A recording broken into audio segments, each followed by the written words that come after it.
Hello, everybody. Welcome to the SATS Show, your beginner-friendly guide to saving in Bitcoin. What up? Mr. Leonard in the house. What up, Leonard? Round of applause. Someone live studio audience for Leonard. Thanks for stacking the likes. Oh my gosh. Yet another long day. Worked all day. Then went to jiu-jitsu. Then hung out with the boys for a little bit. And now we're going to stack some SATS. I'm excited. Man, I pulled something. I'm gonna go ice that after the show. Oh man, I can feel it. Alright. If you're new to the show, this is a show where we basically go into what it would be like for a beginner to start saving in Bitcoin. And why would you want to save in Bitcoin? Because saving in Bitcoin shields that wealth or that value from the inflation monster that steals from you in the dark, in the day, in the middle of the day, every day, no matter where you think your money is. If it's denominated in dollars, if it's denominated in any other currency, any other government currency, then it is subject to the loss of purchasing power via inflation. As government prints more money, the value of the money in your bank account goes down. As banks lend money and create money out of thin air from nothing, the value of your money also goes down. So the way you preserve that value is by saving in Bitcoin. That's the whole premise of the show. That's how we stack. A Satoshi is a fraction of a Bitcoin, and you don't need to buy a whole Bitcoin to be shielded from inflation. Okay. Anyway, let's get into the first. Let's get into the first segment of the show, which is the set strength. This will give you a little bit more of a visual. So today, the price of Bitcoin is $26,080. That's how much one Bitcoin costs. You don't have to buy a whole Bitcoin. You can buy a fraction of a Bitcoin. A fraction of Bitcoin can be as little as 1 Satoshi, also known as a SAT. So sats per dollar, for a single dollar, you could buy 3,834 Satoshis, or sats. Okay? 100 million Satoshis makes 1 Bitcoin, just like 100 pennies makes $1. Okay? So, don't be afraid of this number, $26,085. That's irrelevant. What matters is how many sats you can afford. And right now, for a single dollar, you can afford 3,834 Satoshis. Okay? Same way, walking down the street, minding your own business, you look down, you pick. Sorry, you're walking down the street, minding your own business, you look down, you see a penny, you pick it up, and all the day you'll have. Let's see. For a single penny right now, you can buy 38.35 Satoshis. Well, you probably can't buy 0.35 Satoshis. You can? Oh. You can't buy a fraction of a Satoshi, I don't think. So it'd be 38 Satoshis. Okay? So, with that said, that is the set strength. Wow, that was cool. All right, that done, and now we're gonna jump into a segment we like to call "Why We Stack." See that little pill right there? It's like a little B pill, it's called an orange pill. Orange pill is what we call it when we are teaching somebody about Bitcoin, and it's kind of from the Matrix movie where he offers them, where Morpheus offers them the red pill or the blue pill. The blue pill, you go back to normal and you can pretend like nothing ever happened and you're still gonna be stuck in the Matrix. The red pill is gonna take you out of the Matrix and you're gonna see what the reality actually is. Okay. Well, think of the orange pill as the option to come out of the money matrix. The money matrix that is the dollar. Okay? The money matrix that is the dollar that is designed to extract as much value out of you as possible in the form of your work. take your life force and exchange it for dollars, that you feel that you have an agreement with that system to decide, okay, I'm an adult. I can decide how much I'm willing to work for, how much money it's going to take for me to give up a portion of my life for, right? Because you negotiated that deal with society, you negotiated that deal with that money, right? So you decided that it's going to be worth $100 of that 1 hour of your time is going to be worth $100, for example, right? And then you save those $100 because you know that that's economic energy that you can use down the road for whatever you decide to use it for, whether it's for gas or for a vacation or whatever, or to buy something, right? But that's not the end of it.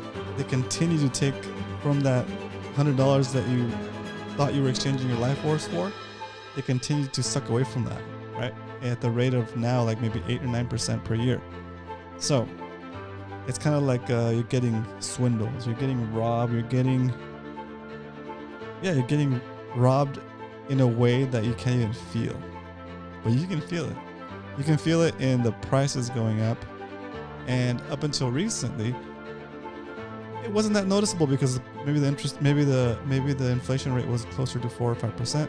But now it's getting worse and worse. It's getting worse. So it's easier to feel it now, right? You can see the price of gas. You can see the price of food. The stuff you were buying before costs a lot more, right? And money just isn't stretching as far as it used to, right? And that's because by printing so much money and by issuing so much credit, it makes the money supply bigger and it makes your portion of the money supply smaller. So that means that your money can buy less things, right? So that deal you thought you had with society where you exchange your life force for a certain amount of money, that money is also devalued now. So it's kind of like you're getting cheated. Okay. So we stack SATS because whatever value we work for, we can exchange it for Satoshis or for Bitcoin. And that Bitcoin is inflation resistant, right? It's inflation proof. It's monetary policy that is written in computer code that is not going to get changed or modified. They're not going to change them up. They're not going to change the cap of Bitcoin because some politician decides to, or because a group of politicians voted to do so. It doesn't matter. They can vote all they want. They can't change the code. They can't change Bitcoin. So we have a truly scarce asset in Bitcoin. And when you start buying that asset, life kind of gets easier because the value that you stored in that asset in Bitcoin kind of continues to get stronger because everything else is weakening, right? It's not necessarily that Bitcoin is worth. I mean, it's going up in value because it's more scarce, and as more people find out about it, as more people realize, hey, you know what, inflation is crazy, and maybe I do need to find a way to shield myself from inflation. Oh, what is this thing called Bitcoin? Oh, that shields me from inflation. Okay, I'm interested, and then demand will go up, slow and steady, as more and more people realize that no matter how hard you work, no matter what kind of business you decide to start, no matter what kind of education you're willing to sacrifice your time and money for, you can't beat inflation. It's simple as that. Like we have a slower decay in the US because we are the world's reserve currency, the dollar. But you can already see that in other countries, in I guess we call third world countries or second tier monetary systems that are based on the dollar, right? Where a person could be motivated to better themselves and go to college, university, or whatever, and become a doctor, an engineer, whatever you want them to become. And then they graduate, they start their job, and they can't make ends meet, right? And it's not because they didn't try hard enough. It's not because they're lazy. It's because the system is broken, right? The society is broken. The money's too easy to make, so society is broken, right?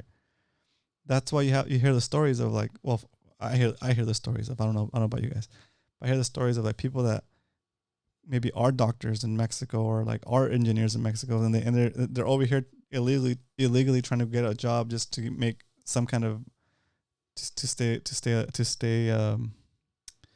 basically make ends meet, right? And that's not a problem with the people or with the education. It's just the system is not working right. And so the promise that you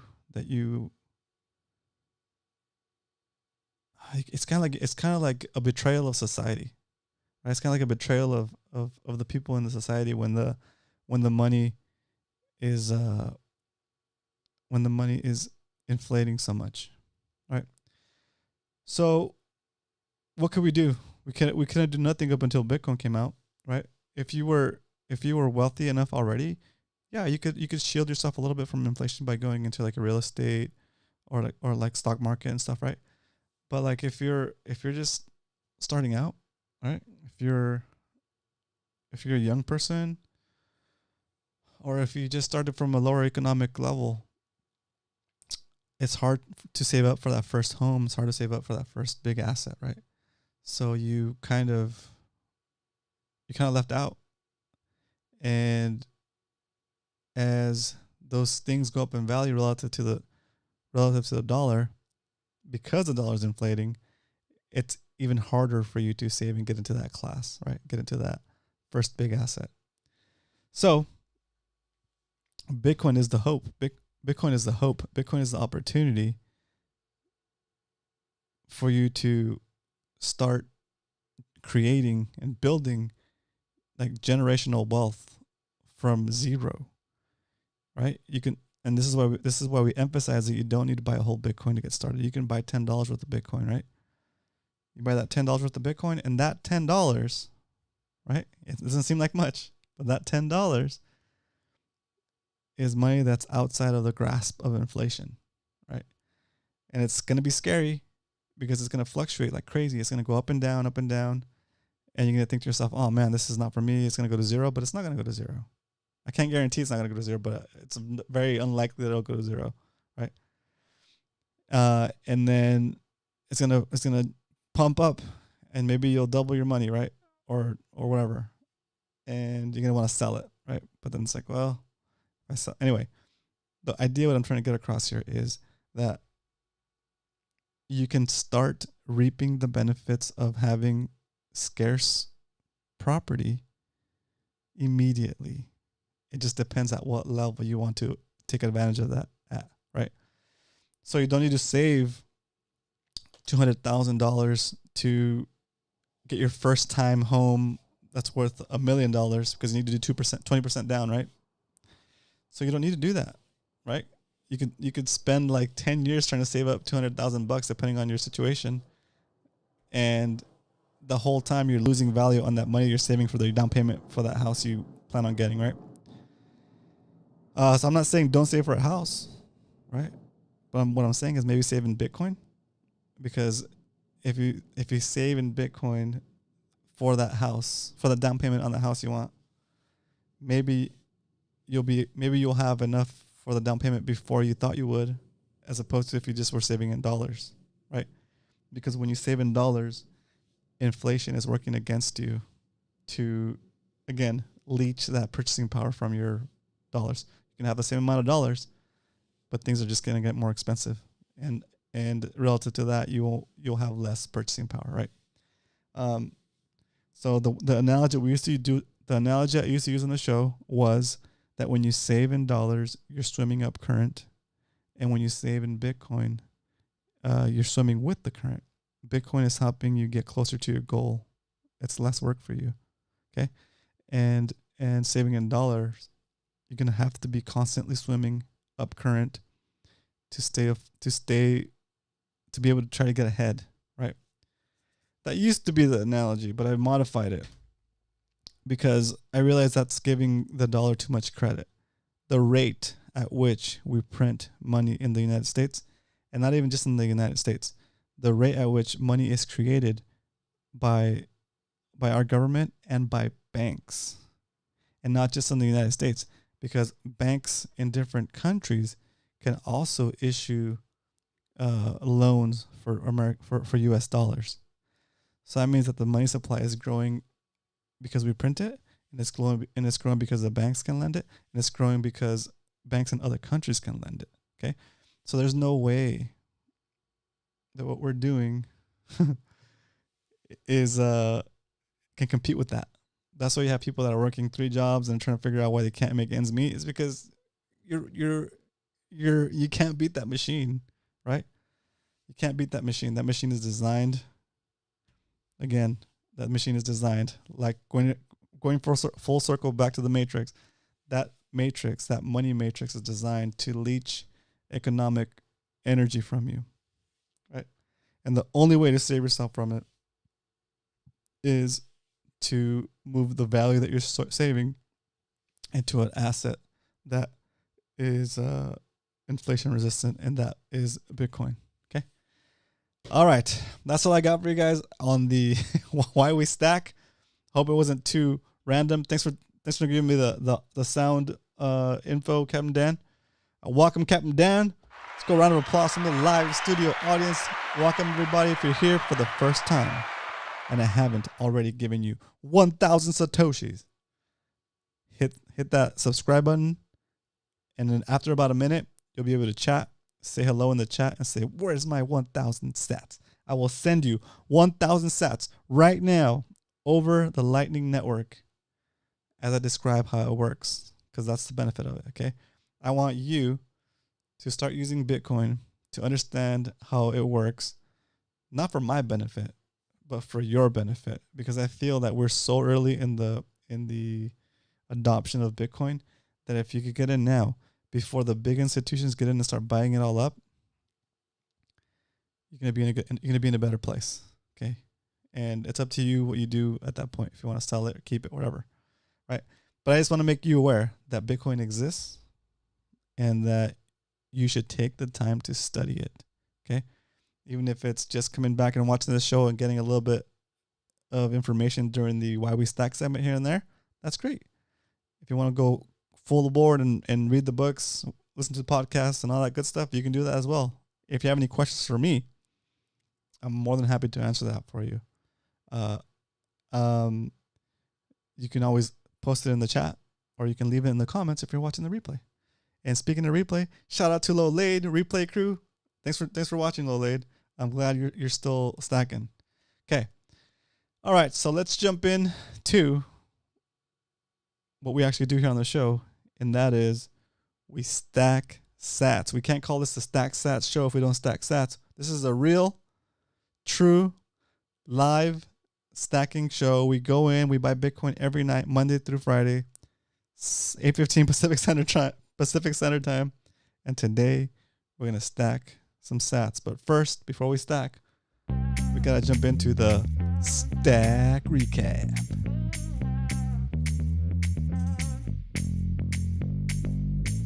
This. All right, so last night our stack didn't go through, but I managed to get it done, and we added 76,197 Satoshis to our stack, and our stack is over. We just need a 250,000 sats to get to 3 million Satoshis. Okay, it's pretty good. Since we started the show, we started stacking back in May. Our loss is actually 8%. Okay, but this is how Bitcoin is. It's very volatile. So our thesis for the show, and what I was just talking about, is that in the long term, Bitcoin will continue to appreciate against the dollar because the dollar will continue to get printed into oblivion. Okay, as long as they're printing money, the value, the purchasing power of the dollar will go down. Okay, that's just the way things are. Okay, the way we purchase Bitcoin on the show is if the price of Bitcoin is above our current average buy price, we buy $20 worth of Bitcoin. So today, with a Bitcoin price at 26,000, we're gonna buy $20 worth of Bitcoin. So that's what's going on, and that's why we're about to jump into the. No, we're about to stack some SATs. That's what we're gonna do.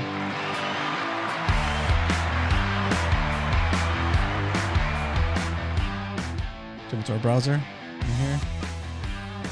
Now this browser, we're gonna go into Swan Bitcoin. This is the exchange I use. $20 worth of Bitcoin. I go here. I'm gonna preview the buy. Make my notes here.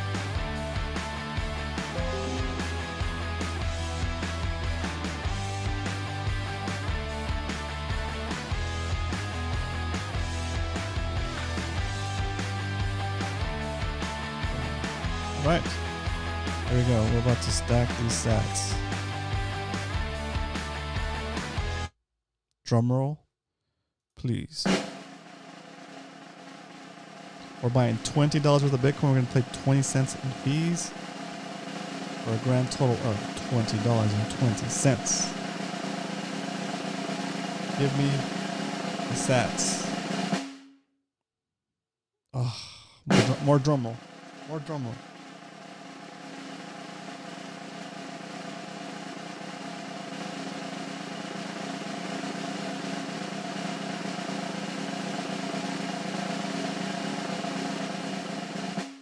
Oh my gosh.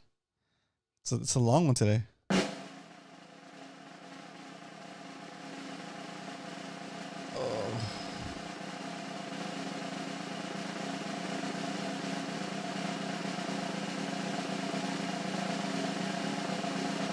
I think it's gonna fail. What do you think? Oh my gosh, let's see. Oh no. Wow. Okay, let me see what happened, guys. So back to dashboard.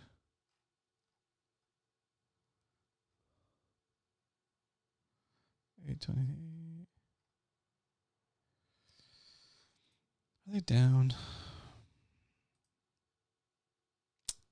Withdrawals are down. Instant buys are partially out. All right, I'm gonna try one more time. Let's see if it lets me do it. Try one more time. It's not even loading up anymore. Nope. No. All right. Well, the show must go on. And so we'll play some calm music while we talk about what the heck is going on. Yeah, I don't think it's working. I'll try again tonight, and I'll update you guys tomorrow with the actual buy, what happened, or what with our actual sat count. I'm expecting about 75,000 sats. Let's see. Our last buy was what?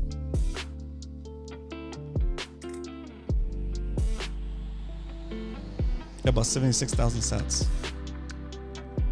So I'll make the purchase tonight, or if they come back. If not, I'll make the purchase tomorrow before we get back on, and we'll see how it goes from there. All right. I am tired. All right, boys. That's all I got. All I got. Unless there's any questions in the chat, I'm gonna wrap it up early. And you go put some icy hot on my some icy hot or something, or like a hot pad, because oh my god, it hurts to move. Oh, it's like a weird muscle, like I don't know if it's like a muscle or a tendon between like the back of my ribs and like my lats or something. That oh, it's like the whatever muscle I used to twist. Oh, so anyway, hopefully it'll be okay to go back to class on Wednesday. I hope so. All right. Thanks for tuning in. The heat and rolling will make it. The heat and rolling. Yeah, that's probably what it was. It was hot today, dude. And then you're wearing the gi, and the gi's like extra thick, you know. And then it gets drenched in sweat, and it's just like sauna. It's a sauna. All right, you guys have a good night. If you have any questions about your stack or about moving your coins to your wallet, let me know. What up, Carl? Leonard, were you able to move your coins? I mean, were you able to move your stuff? Let me know. See you tomorrow. Ranch chat continued. I got some text from. Okay. Oh, take Tylenol and Advil. Okay. Oh, okay. Cool. All right. I'm gonna do that. Might even do a salt bath, dude. All right, guys. Have a good night.